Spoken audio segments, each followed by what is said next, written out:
Hello and welcome to Rise and Unwind. I'm AV. Each week, we connect with people all over the country to spotlight things you can check out right in your own neighborhood. On this week's show, we've got a little bit of everything, such as this. And it's really good to learn the life cycle for a family to have that hobby. Lasts a long time. In 18 to 22 weeks from those baby chicks that you buy, you will have farm fresh eggs. All that and more right here on Rise and Unwind. Fans of When Calls the Heart are finally getting the backstory, and it's a pretty big one. Hope Valley 1874 is now streaming, taking us to the very beginning of the town and the people who pretty much built it. We're joined by Bethany Lenz and Jill Hennessy, who played two of the women at the center of it all. And it's great to have you two here. How are you? Hi, so great to be here. All right. Well, thank you for having us. No worries. I've heard a lot about this. A lot of my fans, or a lot of the people watching, are fans of the show. And for people that do already or are already fans of this world, what's different about seeing Hope Valley kind of at the way beginning? Oh man, I think it's going to be so incredible. I think for people to be able to see this town being built from the ground up. It's something. It's kind of like when you meet a new friend, or fall in love. The more that you find out about the person that you're in love with, you go to meet their family, you go and meet their siblings, you go sit there with their mom and go through the family photo book. Like, that's what we're giving you guys a chance to do as fans of When Calls the Heart. And we really hope to do it justice. And Bethany, your character, Rebecca, is coming into the frontier life from pretty much Chicago life. What kind of adjustment is she dealing with early on? Well, there are several adjustments. The first being that she's been recently widowed. So trying to figure out emotionally where to place her grief while also being in the sort of emergency situation of needing to get her daughter to a safe place. And we don't know exactly why yet. Well, we know, but you're going to find out. And she's got to get across the frontier and get her daughter into a safe place in Canada. So she doesn't have a lot of time for emotional processing. And that's kind of where Hattie Quinn comes in. Jill's character, it opens up once Rebecca lands. Hattie becomes a source of stability and trust for Rebecca to actually start to learn how to soften and open up. And yeah, she was saying, Jill, Hattie's already part of this community. How would you describe her role in shaping what Hope Valley becomes? Wow. Well, she's Hattie Quinn runs the trading post, and she originally came out with her husband and very small girl at the beginning.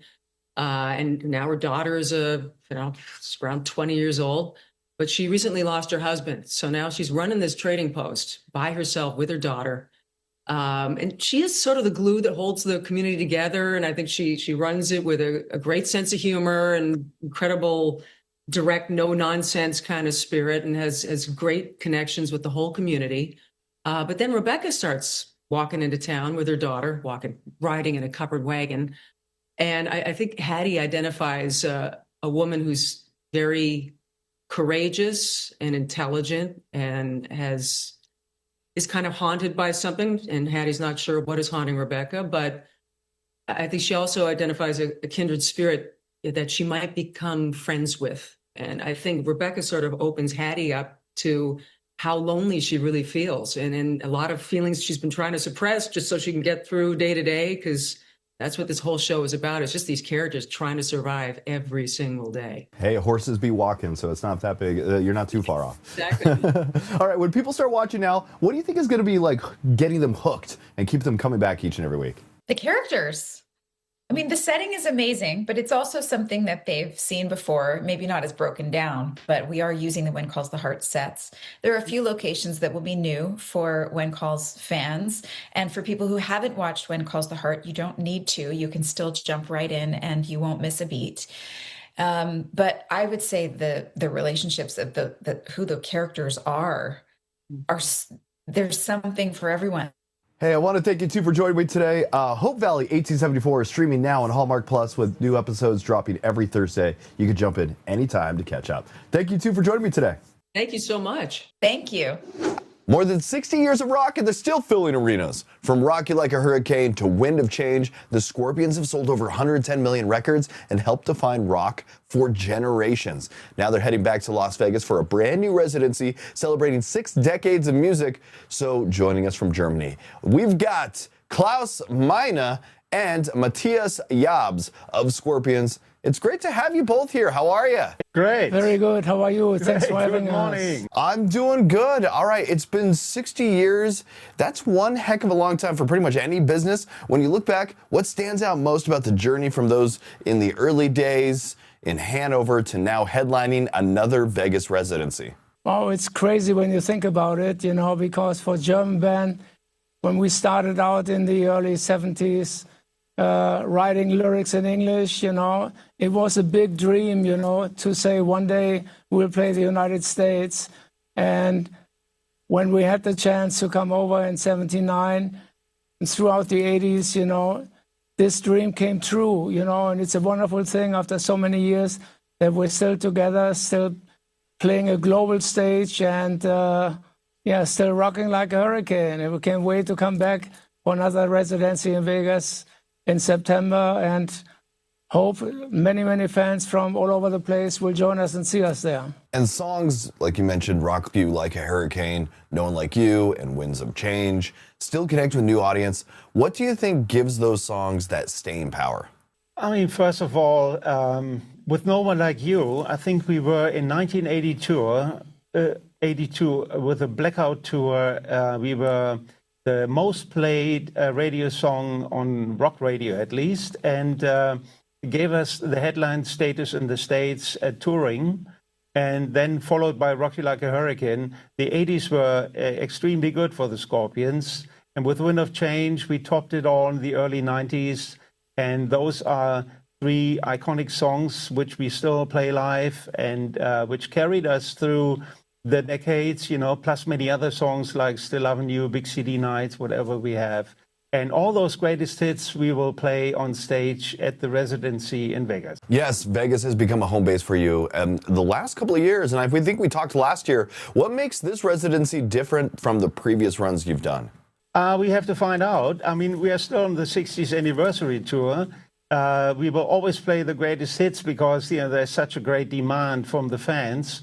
But we have time enough to think about something very special. So when you build the set list for a show like this, how do you balance the massive hits with some of the deeper cuts and maybe even some new material? They have to be a good balance, you know, because there's so many songs that the fans want to hear, definitely, you know, and so we throw in songs also from Rock Believer, our latest album, you know, so like songs like Gas in the Tank, but also all-time classics like The Zoo, Loving You Sunday Morning, Tease Me, Please Me, you know, all these rockers, and a couple beautiful ballads like Send Me an Angel are in the set as well, you know, so many songs we just have to play, and then we think about on digging deep into some other material we haven't played for quite a while. So after 6 decades, what still excites you about walking on stage and hearing that crowd? The fans. I mean, it's the roar of the audience. The minute you go out, you might be nervous before you walk out on stage, but the minute you see the fans, you're connected and it clicks, you know, and together we have a magic evening, rocking out like crazy. And especially in Vegas, there couldn't be a better place to celebrate 60 years of Scorpions. Hey, I want to thank you two for joining me today. Scorpions coming home to Las Vegas. 60 plus years of Scorpions kick off this fall at PH Live at Planet Hollywood Resort and Casino. Tickets are on sale now. Get them at Ticketmaster.com/ScorpionsVegas. If you ever wanted to hear those anthems live in one room, this is your chance. I want to thank you two one more time for joining me today. Thank you so much. And enjoy. Have a good day. So what happens after you leave the biggest band in music history? For Paul McCartney, the end of the Beatles wasn't the end of the story. It was the start of a whole new chapter. Man on the Run from Oscar-winning director Morgan Neville takes us inside Paul's post-Beatles years, the launch of Wings, and a deeply personal decade that shaped his solo legacy. Morgan joins us today to talk about the film Paul McCartney, Man on the Run, which is now available on Prime Video. Welcome to the show, Morgan. How are you? I'm very good. Good talking to you. All right, the Beatles breakup is one of the most talked about moments in music history. What did you discover about Paul during that immediate aftermath that might surprise some of the fans out there? I mean, so much. I mean, if you watch Get Back, Peter Jackson's kind of 8-hour version of the Beatles at the end, making Let It Be, you see Paul is driving everything. Songs are pouring out of him. And the question is, what happens the day that disappears? And what happens is that Paul has a true heartbreak. I mean, he's the one that wanted the Beatles more than anybody. And, he essentially is told by John Lennon that John wants a divorce from the band. And Paul, within 2 weeks, runs off to Scotland with his new wife, Linda, and their new baby, Mary, and tries to figure out what he's going to do. Is he even going to make music anymore? And so these next few years, he really struggles. And that's the part of the story I don't think people really understand, and that whole life of him trying to figure out who he was if he wasn't a Beatle. So what was that period for him, creatively and personally, and him trying to find himself? It was in some ways, it was the best of times, it was the worst of times. I mean, I think, publicly, the public was angry that because they were heartbroken. So how dare you guys break up? Why can't you just be the Beatles? What are you doing? And Paul's wife, Linda, takes a lot of flack for, did she help break up the band? Same thing happened with John and Yoko. There's just a lot of kind of anger, and the critics are saying, your music isn't as good as what the Beatles were. It was kind of an impossible shadow to escape, but that's Paul's mission. He has no choice but to try and escape it. So he tries and tries different things for years to kind of see who am I and what is my voice now as just Paul McCartney. And part of that then comes into fruition when he starts the band Wings. So it's the model he knows. I'm going to be in a band with some other people, and there's a camaraderie to it that makes me feel like I'm not alone. And through that, he finally starts doing albums like Band on the Run and becomes kind of more the Paul who we know today. And we also get to see some rare archival footage and a little bit of intimate family photography from Linda McCartney. How did those elements help you tell a more vulnerable side of Paul's story? I mean, there's incredible footage we found. I mean, there's footage of Paul filming himself alone, writing songs at a piano, or with the kids, and the singing songs at Christmas time. There is a real intimacy to the footage. And that's really the main thing I wanted to convey, that this is a story kind of from the inside out.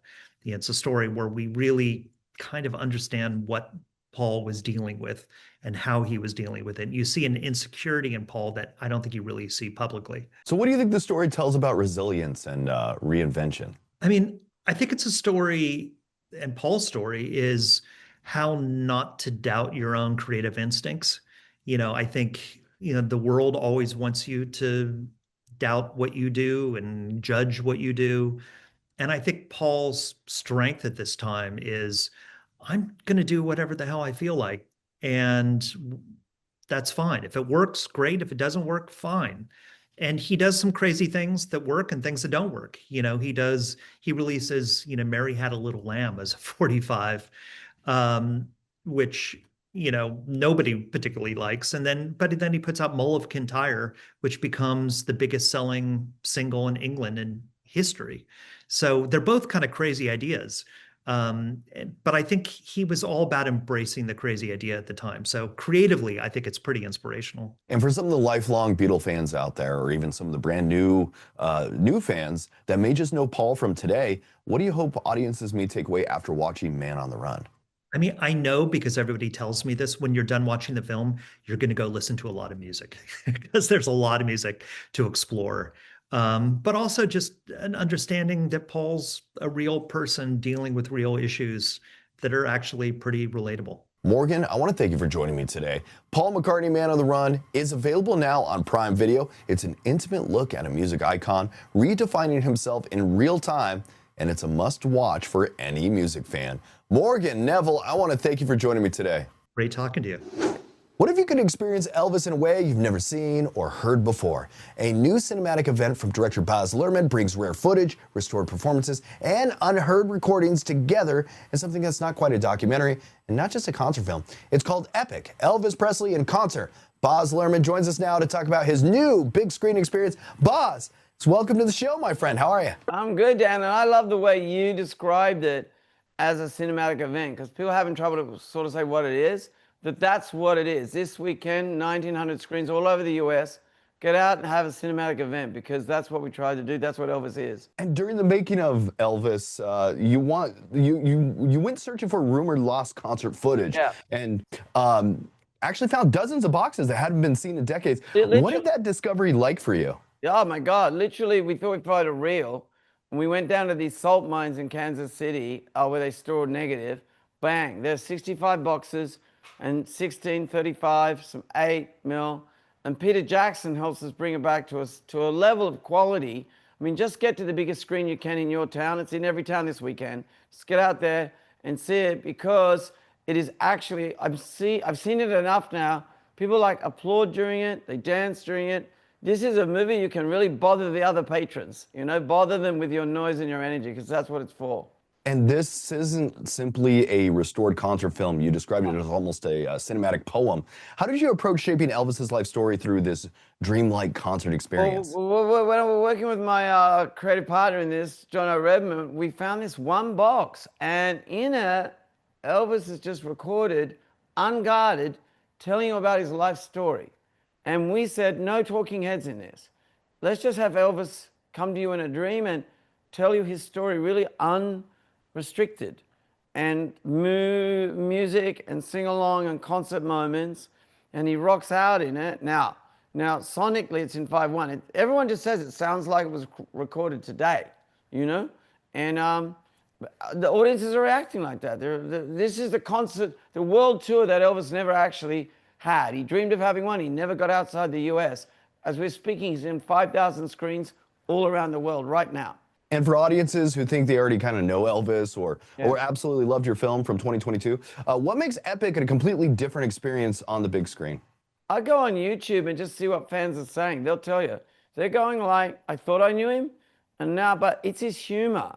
He's so goofy. He's so disarming. And then just you see him creating the music. Like you see him take a song like Bridge Over Troubled Water, Simon and Garfunkel, and turn it into this like gospel powerhouse song.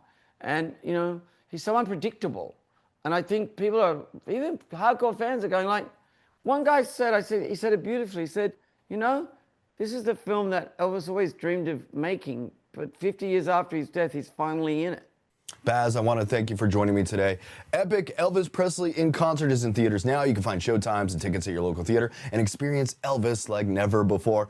Baz, it's been a pleasure to have you on here, my friend. Yes, my man. You're cool.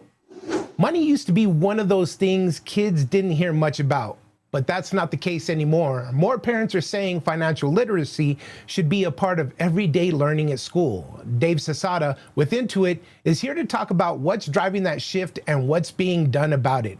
Good to have you here, Dave. Thanks for having me, AV. I appreciate it. So what's driving the increased trend for parents and schools to teach financial literacy skills to kids? Historically, most parents just haven't felt that comfortable talking to their kids about critical personal finance topics. It's almost been like a taboo subject. However, in Intuit's recent survey, we found that seems to be changing. Our data shows that parents' own financial stress is motivating them to talk to their kids about how to manage money. And, parents also understand the value in having these conversations because, let's face it, most of them didn't receive any formal financial education themselves when they were in school. And that's why 88% of parents also want financial education to be taught in schools to their kids. So why is Intuit so committed to helping solve the financial literacy gap problem? And what programs do you offer? Well, 30 states are now requiring personal finance courses to be taught to kids before they can graduate.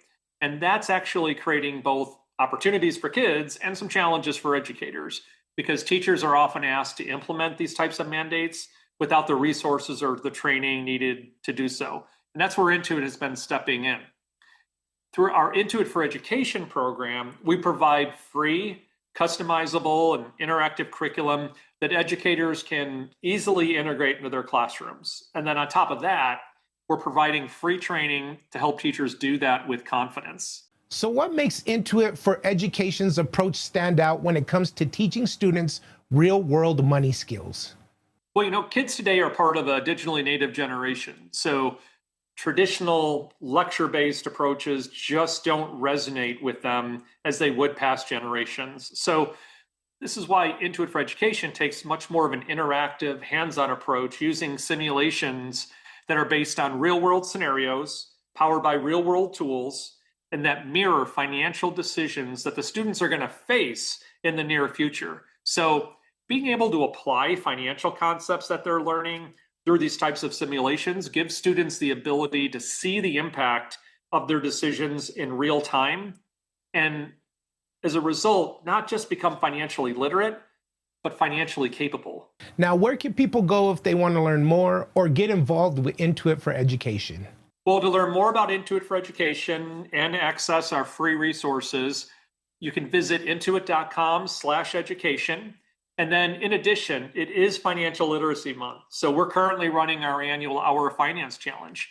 So this is a nationwide initiative where we advocate for all middle and high school teachers to dedicate at least an hour teaching personal finance. And to make that really easy, we have our free Hour of Finance interactive resources where students can build financial skills by playing games from Intuit or our partner NextGen Personal Finance on credit and budgeting. They can even earn prizes for doing so.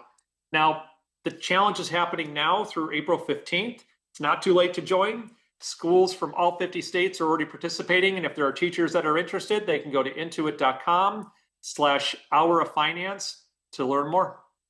Dave Zasada, thank you so much for talking with us today. You have a good one. Thanks for having me.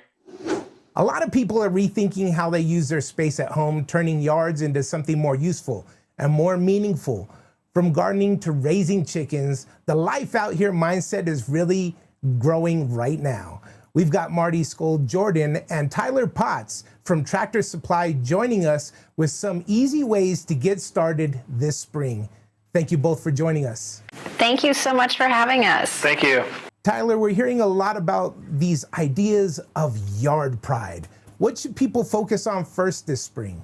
Yeah, right now is the perfect time to be getting all your backyard chores knocked off your list.